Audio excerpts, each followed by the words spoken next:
गुलाब का सुगंध लीजिए, सूंघिए और सूंघकर आनंद लीजिए।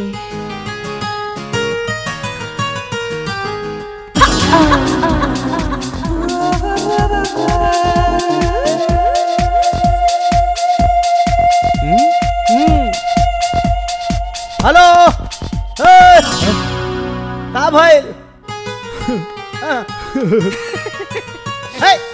सुन यहाँ मत कहे होश उड़ जाई। हाँ हाँ ठीक कहा ताना राधे। कहे हो? अरे काहे हो मतलब तुम्हें मालूम हो ई जे लड़की जवन बा प्रेम के पुजारी भैल हवा जवन हर तीसरे दिन कोनो न कोनो लड़का के यह अपना गुलाब के फूल सुंघा के पीछे पीछे घुमावेली। अच्छा बेटा, हाँ हमरा हाथ में ये फूल देख के तोहनी के होश उड़ गइल बा। ऐसे ही कुल लंठई बतियाओ तारा सर। अच्छा बतियावत हवा, देखबा पूरी पिक्चर दिखाई पूरी सिनेमा तोके का देखेबा? आवा आवा चला आवा। हाँ हाँ चला। अरे चला तो है पूरा सिनेमा दिखाई।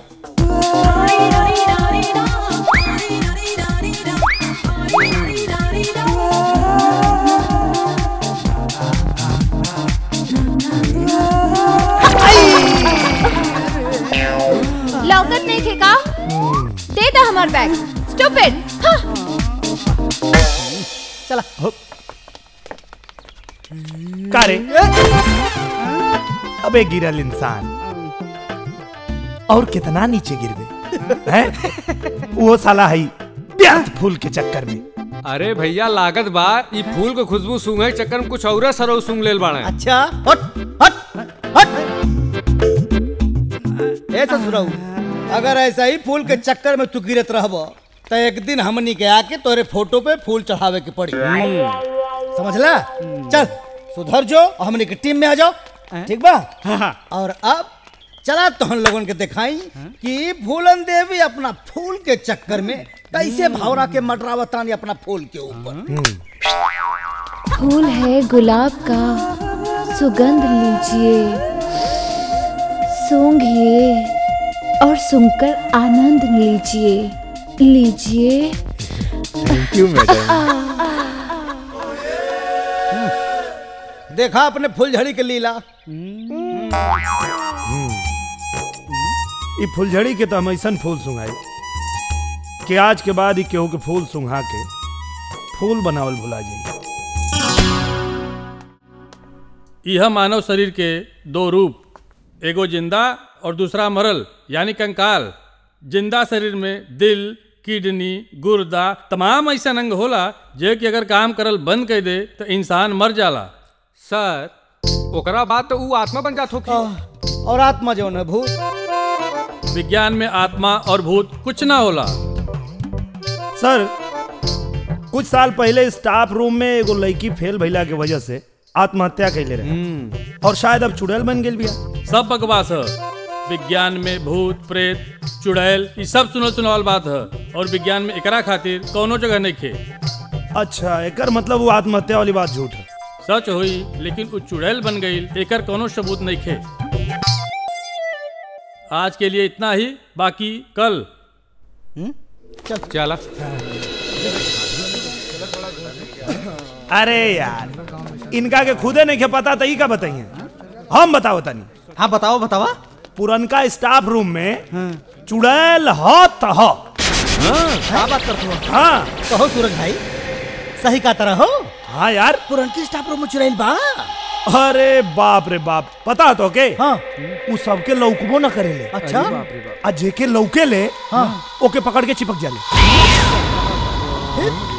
फिर का फिर वो चुड़ैल तू कहियो गइल रहला? भाई हम तो गइल रहनी एक दिन वहाँ। हाँ गइनी लेकिन हमरा के क्यों लौकाइल नहीं खे यार। बच गइला बच गइला। अब उ का ना उ सबके ना लौकेले, उ जेके पकड़े के रहेला ओकरे के लौकेले। अरे बाप रे बाप। तू लोग एक एक दिन जाके चेक कर लिया। हाँ भाई सुना हाँ। हम तो कहते हैं कुल लड़का के जाए के चाहिए। अरे कुल लइकन के छोड़ा ना, लेकिन तू लोग एक आध दिन जाके जरूर चेक कर। हाँ, चला ना तो क्लास छूट जाएगी। चल ठीक है सही कहा तबाओ। चलो चलो चलो चलो चलो।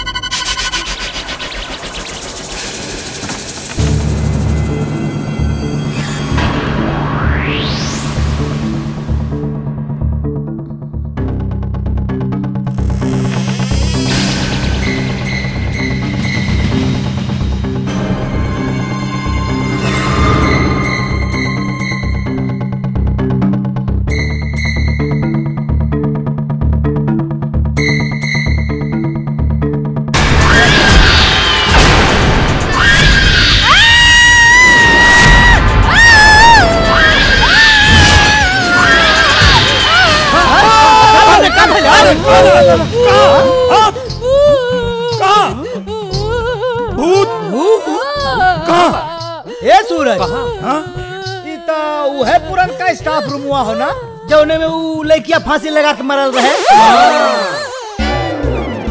हाँ यार हो तो हुए, लेकिन भूत कहाँ बाबे?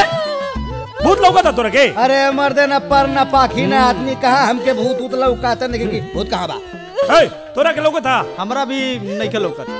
श्याम हाँ कहीं भूत लौका था का रे? ना भैया, तोहरा लौकत हो कि तोहरा ना? लौकत ई है बतावा। का? हाँ हमरा के यार सच बताई तो हमरो नहीं खेलौकत। मतलब ई हो हाँ, कि तोहरा भी नहीं खेलौकात, हाँ इनकरा भी नहीं खेलौकात, इनहू के नहीं खेलौकात, हमहू के नहीं खेलौकात, तो इनकरा के कहाँ से लौकाता भैया? हाँ ई बतावा हमके लागत कहीं चुप लोगो फालतू बात करता। ऐसा ना कुछ गलत फहमी हो गई। ए काजल, ए तनी फिर से देखा था? देखा कहाँ बा? देखा, अरे तू एक बार देखा था? देखा? देखा हमनी के नहीं खेलो तो तोहरा के कहाँ से लोग था? फिर से देखा, फिर से देखा।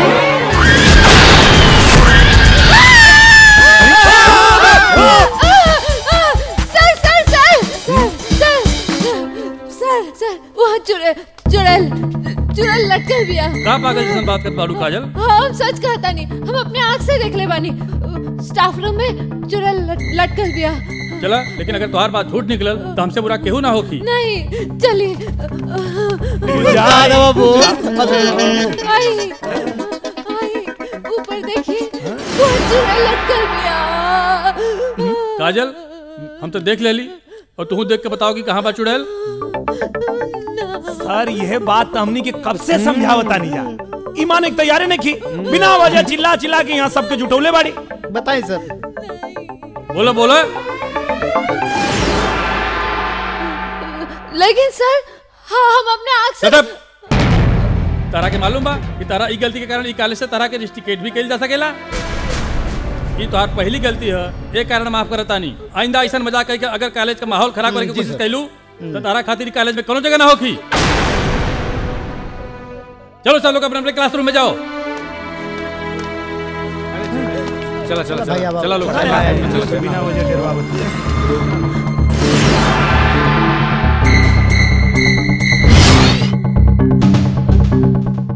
रहने की अब की जरूर पास हो जा, लेकिन सरवा तन की कसर रह गई। लेकिन तू मत रोवा, तोहार पहली बार बाने, यही खातिर तोरे आँख से आंसू छलकता। का हो? हाँ? हे भगवान, ये से तो हमार जीव आजीज हो गए हो। जब देखा तब पुलक्का चुकावत रही है। तोरा के का मालूम बा हम कितना मेहनत कर ले बानी। मेहनत तो तोहार देखाए पड़त हो। जितनी मेहनत तू कैले बाड़ू कुल देखात हवे, एकदम टना टन बाड़ू। चुप रहा। बस खाली तोहरे पढ़ाई में तन की कसर रह गई रहे। अरे तू लोग यहाँ बैठल बड़ा? हाँ। ला मिठाई खा। कहाँ खोज के आवता नहीं? लबे मिठाई खा। मिठाई? हाँ हाँ का कौना खुशी में? अरे पास हो गई नहीं भाई। सारा मिठाई क्या बता? यहाँ सारे पास होने खातिर कोनो जगह नहीं सारे। सूरजो काजल पास हो गई महाराज। सूरजो काजल पास हो गए महाराज? अरे साले वो सब नकल करके पास भइल हवाए। फर्स्ट डिवीजन पास हुए। अरे तो साले फर्स्ट डिवीजन वाला नकल कैले हवाए, पास भइल हवाए साले। बहुत तोहरे प्यार फुटता सराऊ। हाँ पैसे से रख ले वाले कुछ? हाँ पैसा रख ले हवे? हाँ रख ले। साले समोसा खियाओ। सूरज के बारे में परेशान हवाए, वो सराऊ को तो बैठ के चोट लड़ावत होइए। तो तोहरे नाम सूरज हो? जी सर। पुलिस ऑफिसर बने के तैयारी करत बाड़ा है? हाँ जरूर, हमरे बाबूजी की इच्छा है कि हम पुलिस में भर्ती होगी। आजकल हमरा बेटी काजल के संगे बहुत घूमत फिरत बाड़ा है? ना सर। बताओ सर शट अप, बात पूरी होके दे। प्यार करेला काजल से? ना सर। नहीं?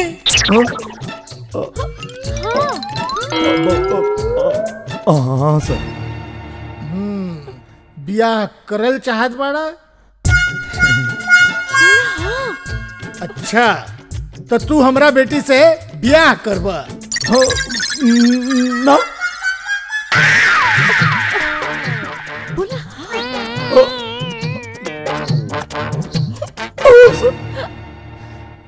ठीक है। हाँ नाही लगोले बाड़ा। सीधा जवाब द, हाँ या नहीं।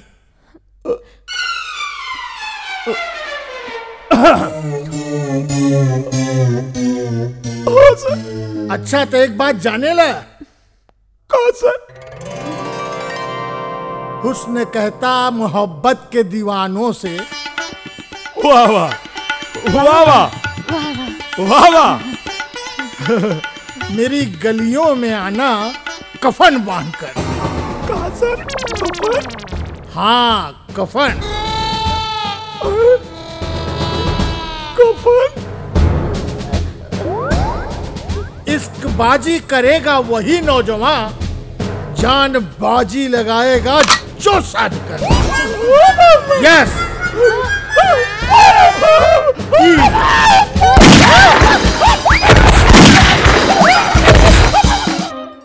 काल करंतर छू मंतर, जे पहिरे हमार जंतर, कष्ट भागेला निरंतर, ओकरे जीवन में हो जाला अंतर।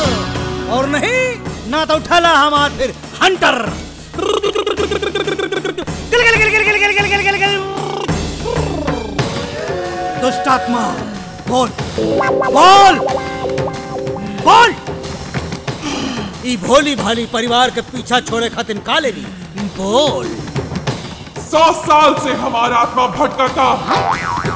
हमार डिमांड पूरा करे के वादा करा। फिर सोचा हाँ, कहे से कि ई दोनों लोग के मन में अभय ने दुविधा बा। दुविधा? दुविधा बा? ना बाबा ना। हाँ। अरे दुविधा कुछ ना बा, सब पूरा होई। हे चांडाल निर्मोही चुड़ैल, अगर हमार डिमांड पूरा ना भइल तो हम ई दोनों के जिंदगी बर्बाद कर दे। बर्बाद बर्बाद बर्बाद। रुक जा चांडाल निर्मोही चुड़ैल, तोर डिमांड पूरा करेला। ई परिवार तैयार हो गए हो माई। ए असिस्टेंट जी बाबा। तनी माई के डिमांड कागजा पे नोट करा ता का कहत। ठीक है बाबा। बोला माई बोला।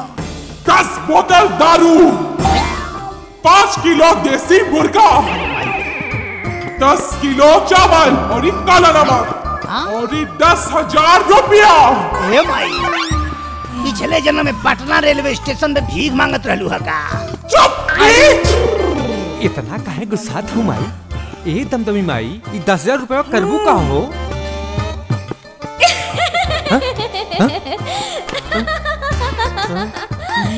वो कहा ना, कई दिनों से हम शॉपिंग नहीं कैले बानी, यही खातिर। हे माई, ई तोहार कैरेक्टर बा कैसे चेंज हो गई? चुप तांत्रिक। अगर हमार डिमांड पूरा ना भइल अच्छा तो मुंह से खून निकली और देही के सारा क्रियाक्रम बिस्तर पे होई। उठे ना दे, बर्बाद कर दे, बर्बाद। ईला सामान जितना जल्दी हो सके लिया के जमा करता। अगर कहीं गुस्साए को वापस चल गई तो तोहरे गांव में तोहर दुगना खर्चा लगी। और एक बात और बा, चुड़ैल को वास तोहरे ही घर में बा, बुझला? हरिओम तासनाथ। बचवा जी बाबा। भक्त के का कष्ट बा? बाबा एकरा मकान पे कुछ लोग जबरन कब्जा कर लेल बाड़े। ओकरा से छुटकारा चाहती है। छुटकारा? छुटकारा के लिए फुटकारा से काम नहीं बेटा, रुपया निकालना पड़ेगा। रुपया की बात हो गई बा, खाली उपाय बताई। तब तो काम हो जाई, भक्त काम हो जाई। एकरा खातिर हमके सबसे पहले निर्मोही चुड़ैल के बुलावे के पड़ी। गिल गिल गिल गिल गिल गिल गिल गिल। निर्मोही चुड़ैल भक भक से आओ। ए माई, तू के बाड़ू हो? हम हई निर्मोही चुड़ैल। चुड़ैल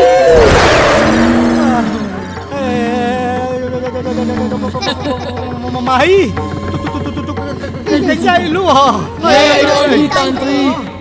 तू हमरे नाम पे ढेर मार खइले बाड़े, खा खा के मोटा हो गई बाड़े। अब हम तुम्हें सब जड़े के खून पिए। ये डेरा हमारा, अब हम यहाँ से ना जाएं।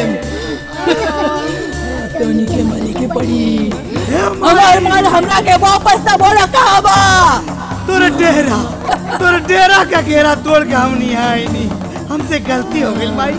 हे सारे, हे मालिनी, माल निकाला, माई के नाम पे जितना कमेले वाला साइड निकाल जल्दी से। कुली दे दी बाबा।